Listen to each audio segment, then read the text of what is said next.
fiscal impact bill. It had a cute little name. You want them to take a look at not just the 10-year, what happens in 10 years when a new bill is passed, like Obamacare, but what happens much farther out, our children's lifetime, 75 years. Why is that important? Well, it probably wouldn't surprise you or your listeners that nearly every major initiative that passes in Congress is relatively inexpensive the first 10 years, and then in year 11, 12, 13 on upward, it blows up in terms of its cost. And it's designed that way because everything that's voted on in Washington, D.C. is done using a Congressional Budget Office number, score we call it, and it's only scored over a 10-year period. So, for example, under Obamacare, when that bill was passed, the cost was just under $1 trillion, and people were championing it, saying, "Look, we can create universal health care for less than $1 trillion." The problem was, of course, it was over a 10-year period, and over that 10-year period, the first 4 years, the benefits didn't go out; just the taxes were implemented. So it was really only 6 years of benefit for the first 10 years. My point simply is, look, most Americans live 75 years plus, hopefully, Lord willing. And so this is really, we call it a generational accounting bill, which says rather than look at things over just a 10-year period, let's look at if we're going to make cuts, or we're going to make spending decisions, what does it look like over a 75-year period? And I think most Americans, when they're planning their own life, when they're thinking about retirement, when they're thinking about buying a home, when they're thinking about making major decisions about their financial future, it's over more than a 10-year period. The challenge in Washington, D.C. is, the last 4 years I've had the distinction of being the youngest member of Congress, and it's been a challenge. But not anymore. Not anymore. I'm getting old. I'm an old man now at 32. But the challenge has been getting other members of Congress who are in their 60s and 70s to think longer than just the next 4 or 5 years. And if we elected officials tend to talk about the future of the country and the next generation, and that they're doing everything for their grandkids.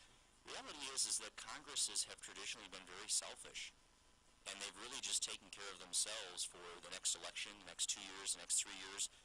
Long-term planning is considered the next 10 years, and it's really been to the detriment of our country financially. And I think it's the reason why we're in such tough financial shape, why we've gone from 10 trillion in debt to 17 trillion in debt in just 4 years. So generational accounting doesn't cost any money. It's just a let's pull the curtain back after 10 years and see what this stuff really is costing us, so we can make wiser decisions about our country's future, and our average voter can call up and say, hey, we either agree with this or don't agree with this, because now we know the true cost of what you're about to vote on. 3 minutes into it, we mentioned Obamacare, because you say that if this kind of scrutiny had been put towards Obamacare, the National Health Plan, that maybe people would not have been for it. And the Republicans obviously are still against it. You're kind of beating your head against a wall. Are you making any headway against Obamacare? Well, actually, I'd go a little bit further, Mary. I'd actually suggest that if people were just actually able to read the bill, they would have voted against it. You have nearly every Democrat in the Senate now saying that this bill is a mistake. You have Max Baucus, who is the most senior member, senior senator from Montana, chairman of the Senate Finance Committee, one of the most powerful Democrats in the United States Senate, who said this health care law is a train wreck.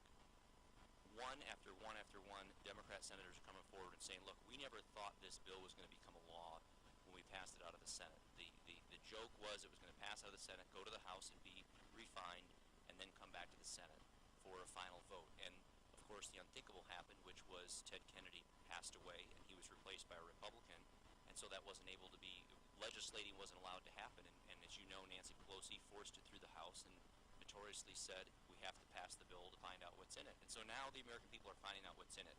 And it's kind of like a Jenga puzzle, as I have to explain. I would support a full repeal. I have supported a full repeal. The House of Representatives has voted over 40 times for a full repeal. So let me first make that clear to the listeners. However, with the Senate and the President who's there, a full repeal is beating your head against a brick wall. However, what's not is exposing chapter and verse what's wrong with the bill and forcing my Democratic colleagues and the President to defend it. And when we've done that, we've won those battles. Let me give you a couple examples. First, we found out about a provision that required every business-to-business transaction to have to file 1099 provisions. We thought that was onerous, ridiculous. Most of the members who voted for the bill didn't know it was in there. The House passed a bill to repeal the 1099 provision. The Senate reciprocated. The President signed it into law. The 1099 provision is taken out of the law. We then find out about this group called the IPAB, the Independent Payment Advisory Board. 15 unelected bureaucrats appointed by the president, no oversight by Congress. They get to decide the reimbursement rates. They get to decide how many hip replacement, knee replacements, and how much care is handed out each year. The House says this is outrageous. We pass a bill to strip the funding for IPAB.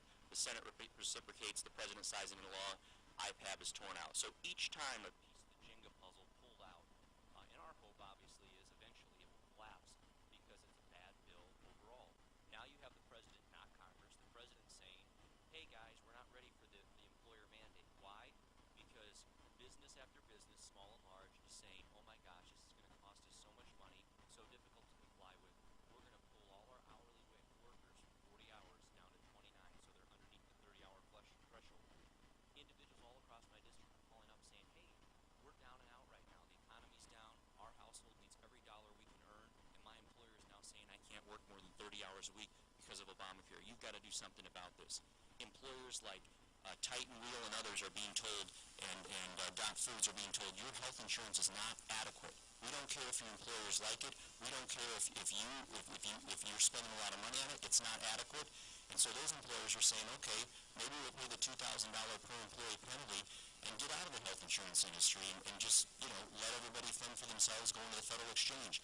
That's got a lot of individuals in my district upset. So the president came forward on his own and said, hey guys, we're not ready for the business mandate. Let's postpone that.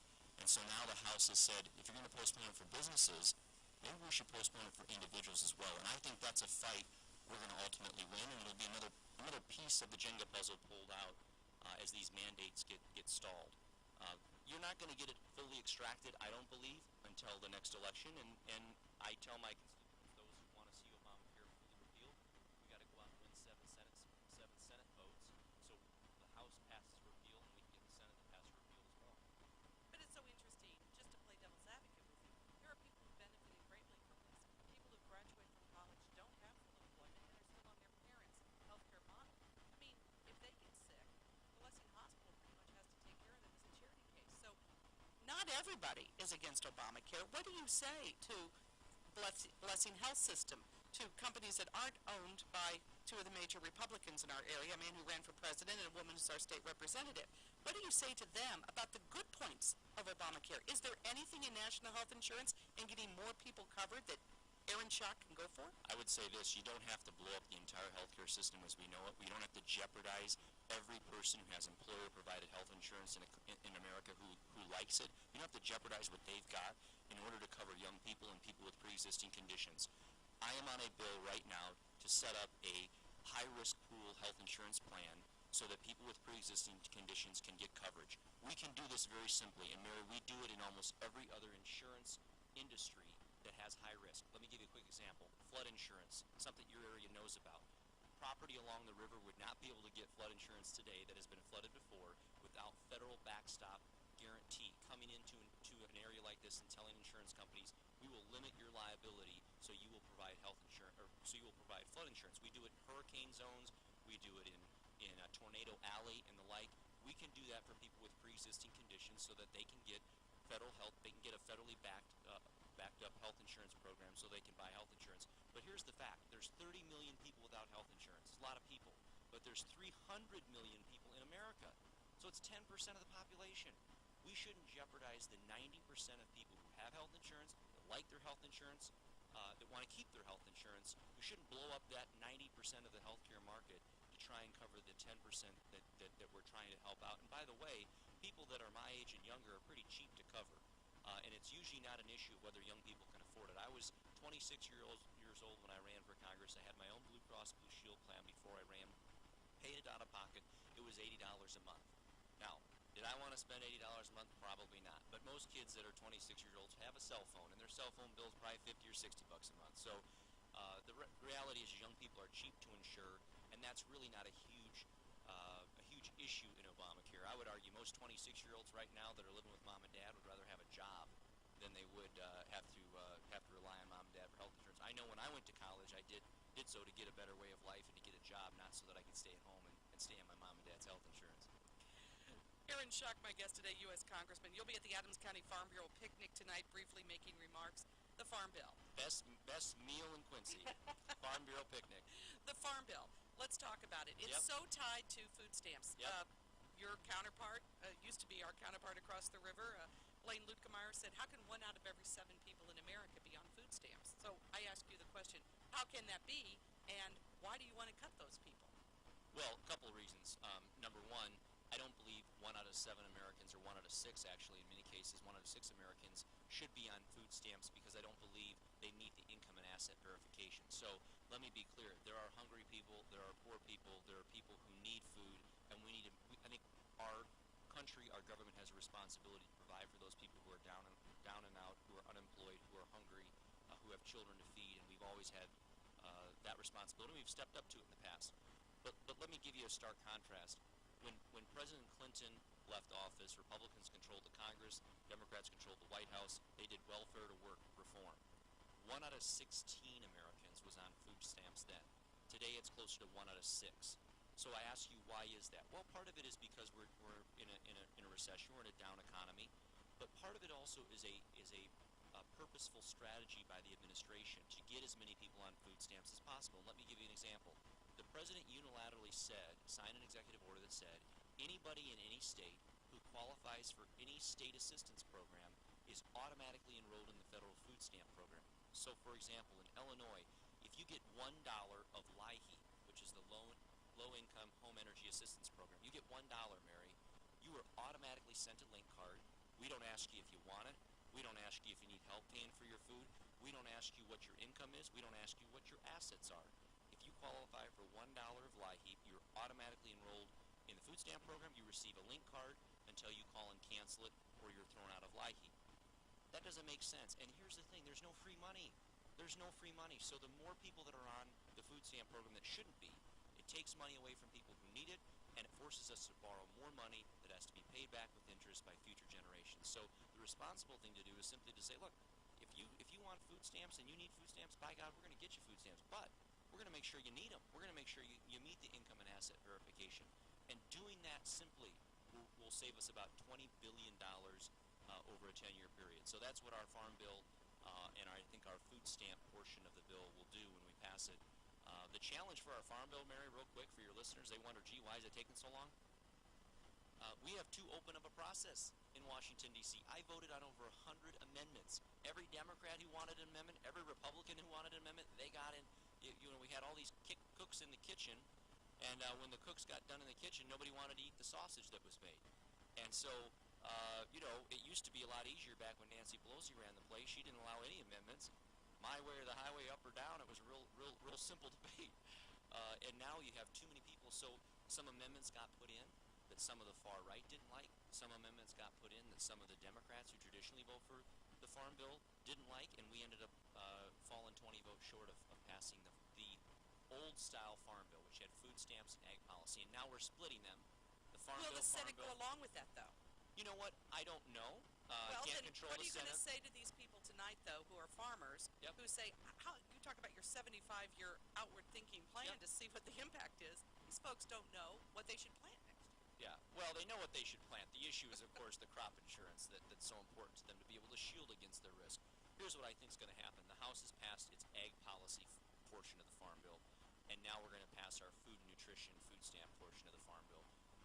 Actually, the ag policy has been the most difficult to pass in past years. The whole reason we have food stamps with ag policy is it's a political marriage of convenience.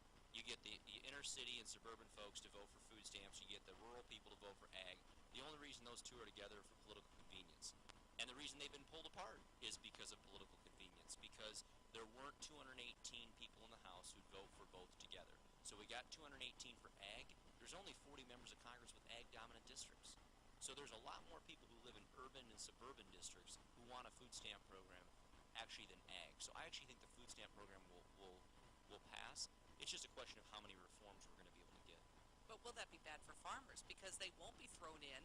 Why would somebody in New York City care about farm subsidies in the farm bill for your district in Illinois? Yeah, well, part of it's because we got a lean, mean farm bill. Most of the direct payments have been stripped. The subsidies to dairy have been stripped. The subsidies to peanut and cotton and sugar and all this other stuff, they've been reformed. And so it's really a very lean, mean farm bill, which is why the farm bill by itself was able to pass. I mean, that's really the news here, is that the Farm Bill for the last 60 years has not been able to pass on its own. It's had to be married with something that took up 80% of the money in the Farm Bill. 80% of what we were spending in, quote, the Farm Bill went to food stamps. So the fact that the ag portion alone could stand on its own, I think speaks to the strength of the reforms we put in the food stamp, that a guy from New York or a gal from suburban Chicago could say, you know what, this Farm Bill even makes sense for me and my constituents. Spending money. Always, of course, you got to bring home the bacon to your district. And New Philadelphia, a historic site, has asked you to help them get some national recognition. There's, of course, a cost associated with that. Very briefly, can you address your stance on the New Philadelphia Association and how you think the prospects of that are going forward? Well, Frank McWhorter was a freed black slave who came to the free state of Illinois and established the first settlement, ended up becoming a town, New Philadelphia, in our country. So the first settlement, the first town founded by an African American, a freed black slave, who went on to develop a multiracial town that prospered all through the Civil War, was a key spot during the Underground Railroad, and I think represents the epitome of what it is to be an American, to pursue the American dream, a message of renewal that he was able to bring whites and blacks together living in this community. And it's near such a historic part of our country, literally within miles of Abraham Lincoln's home, Abraham Lincoln's Presidential Museum, as well as the Hannibal sites and Mark Twain sites. And so people come to this region of the country to study American history, specifically the African American culture, and I think it's an important place to be noted, celebrated, and certainly for the 18th District to have recognized. So the Park District is looking into, we're moving a bill to have the Park District look into making it a part of the National Park Service, and I think it's the right thing to do to preserve American history. We're building a huge museum out in Washington, D.C., a Smithsonian Museum celebrating African American history and their contributions to our country, and here we have a site here in our district where the first black free man settled a site, and some pretty interesting history to go with it. Of course, one man's park is another man's pork. But we move on. I would be remiss if I didn't ask you briefly about immigration. Encapsulate the Aaron Schock view on immigration reform. Well, my office spends a lot of time on this because the current system's pretty screwed up. We have high-skilled workers that are needed in this country that employers run out of H-1B visas by about February of every year. We have low-skilled ag visas. In California, they have the fruit. In my district, we have meat processing facilities that need lower-skilled ag workers. And I think we need an expanded guest worker program. I think there's people, you look around our country, the world and other countries, they have big, robust guest worker programs. It doesn't mean these people become American citizens. They come, they work for a period of time, they go back to their home country, they pay taxes, they abide by the law, they're documented, and so on. When you don't have a robust guest worker program, people come here on a work visa, they overstay their visa, they become illegal, they don't pay taxes, and we get the amnesty situation that we have right now. Second, we don't have a secure border. So it doesn't really matter what our laws say. If you can't enforce them, it really doesn't matter. So we need a robust border security bill so that we can actually control our doors. If you can't lock your door at night, you're probably not very secure, and I think locking your door at night isn't necessarily being a bad neighbor. The third thing, But wait a minute, why is it so hard to lock the door? I mean, we've been talking about this issue for 20 years. Before, when you were in grade school, I was doing shows with representatives about this issue. Well, I'm sorry. Why can't we lock the door? Well, I mean, what Homeland Security tells me is they don't have the assets to do it. So, two things. One, we haven't spent the money to do it. So, part of this is border control agents. Part of it is drones and the kind of surveillance systems we need. But the other part that people don't talk about is that 40% of the 12 million who are here illegally, 40% of them came here legally on a work visa, overstayed their visa, and are now here illegally. So, sometimes we think of this place as Fort Knox, and we think, well, by God, just wall it up, build a fence, and, the northern border, the southern border, and we'll stop the illegal immigration. Actually, 40%, nearly half of them, came here on illegal work visas. So, we also have to have a robust employment verification system so that after you've had your one-year work visa today, after your work visa expires, guess what?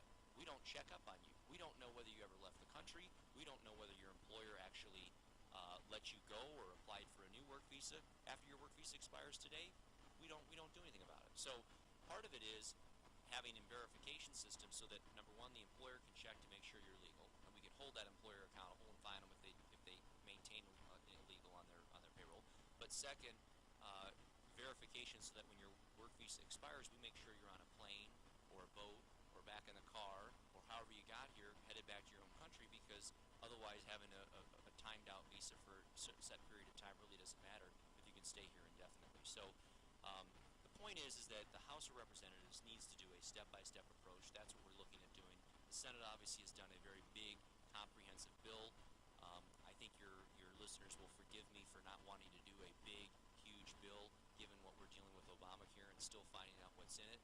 We think a step-by-step approach is a much more responsible thing to do, and the first bill that will move is on border security. It passed the Homeland Security Committee by nearly a unanimous vote. Nearly every Republican and Democrat voted for it, and Speaker Boehner has announced that border security bill will probably be voted on in September or early October. So this is going to move forward. I think we need to have a solution to this. It's not going to be a perfect solution.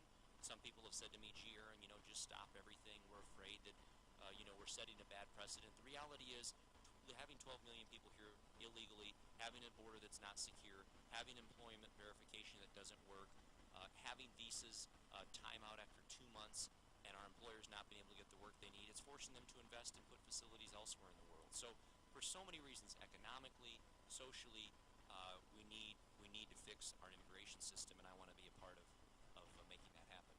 Recently, a lot of folks from Quincy went to Washington, D.C. to meet with their congregation. Unfortunately, President Obama came here to Galesburg, and I think you were there to greet him. Were you not? Or No, did I wasn't invited on that trip. you weren't in Galesburg? I thought you were in Galesburg with our no. president. Not with him, like Yeah. you're with him. Yeah. I thought you were there. No, You were in Washington meeting with these people? I was in Washington, D.C. I was with, ill-informed. But I was Mr. with- Durbin was not even here with the president, though, was no. he? Everybody. Sherry Bustos was, and Clara McCaskill, your senator from Missouri. You must look a lot like Sherry Bustos to me. I thought for sure you were there. Now I'm embarrassed. No. Anyway, all these issues were discussed. These people come to your office, they say, what can you do for us here in Quincy, Illinois, just like you have people from Peoria all over your Right. vast district. So, tri-state highway priorities and river priorities. Yep. It's getting ridiculous. Are we going to have an improved lock and dam system or not? I mean, you talk about a 75-year window. Now they're saying, well, we might get started in about 75 years. Yeah. How can we remain competitive? We can't, and it's part of the reason why I want to do entitlement reform, because today 65 cents out of every dollar that we take in income taxes gets spent on Medicare, Medicaid, and Social Security, filling the unfunded liability. And if we don't do anything, 100% of that dollar will get consumed by 2044. So literally in 30 years we would have no discretionary spending. Back when Eisenhower built the interstate highway system, we didn't spend any money out of the dollar on Medicare, Medicaid, and Social Security. So the point is that as entitlements crowd out your discretionary spending, you can't invest in roads and bridges and airports and locks and dams, what you should be doing. I'm on a bill right now that the Barge Traffic Coalition has put together, which basically says, hey, charge us more fees for barge traffic, charge us more fees to go up and down the locks and dams, and plow that money into a capital program to upgrade the locks and dams. I support that, but I actually think it's to everybody's interest in our country to have a robust infrastructure system. You land in nearly almost every other large city. You go to Shanghai, you go to Munich, you land at London Heathrow. They have far superior airport facilities, highway facilities, and the like. For a first-class country like the United States, we have trillions of dollars of capital requirements, and there's nothing more expensive to our country than deferred maintenance. Not taking care of your home is a very dangerous thing, just as not taking care of your roads and bridges. We don't need another bridge collapse like we saw in Minneapolis before we actually get a highway bill. So I've always been a big fan of infrastructure. As you know, my predecessor was the Secretary of Transportation. I served on the Transportation Committee in my first 2 years, and I'd love to build, but we got to have the money for it. Part of the problem, too, is, Mary, our motor fuel tax is going down because people are buying more fuel-efficient cars, and if you got an electric car or a natural gas car, you're not paying anything for the roads. Okay, so we're going to have to solve that problem. He left it wide open for me to ask about his travel adventures to the Greek Isles, but I'm not going to go there because you've got to leave in 2 I want to ask you what you're doing today at the Illinois Veterans Home, because I think what you're doing today is not just about passing legislation, but truly representing America and the American constituents. Tell us what's happening in just a few moments. Well, I think it's important that we remember those who put their lives on the line to try and help our country and fight for our country. And so these are World War II POWs who fought in World War II, who were captured, and luckily were finally released and made it out alive. And so we're having a ceremony at the veterans facility there, and going to recognize these folks, some of whom are from the area originally, most of whom are from out of state, but they have an annual get-together here in Quincy, and so I'm going there to present flags that were flown over the U.S. Capitol in their honor, and it's going to be a nice tribute to them, and certainly any of your listeners that want to come out, it's at 10 o'clock today over at the Illinois Veterans Home on 12th Street here in Quincy. You still have time to make it, because he still has time to make it. I'm good to my word. You are out of here. Thank you very much, Congressman Aaron Schock. Mary, Always a pleasure. congratulations on the big wedding. I haven't seen you since you were Mrs. Griffith. Mrs. Well, we won't give his name on Really? He's private. He's private. By the way, I'm under exclusive contract to the Eileen Ford Modeling Agency, so all these pictures will have to be edited with me out of them. Okay. You've got the paparazzi following you all the time. You know what? They all wanted to come meet you. Well, as long as I'm named as Mysterious Woman in Aaron Schock's life, Mysterious you can Woman. put out whatever you All want, right, okay? okay. Thank you so much. Thanks, Mary. We will Thank you always again. welcome you back. You Thank make you. sure this is always a stop on your Will Quincy do. agenda. Awesome. Okay. Thanks. It is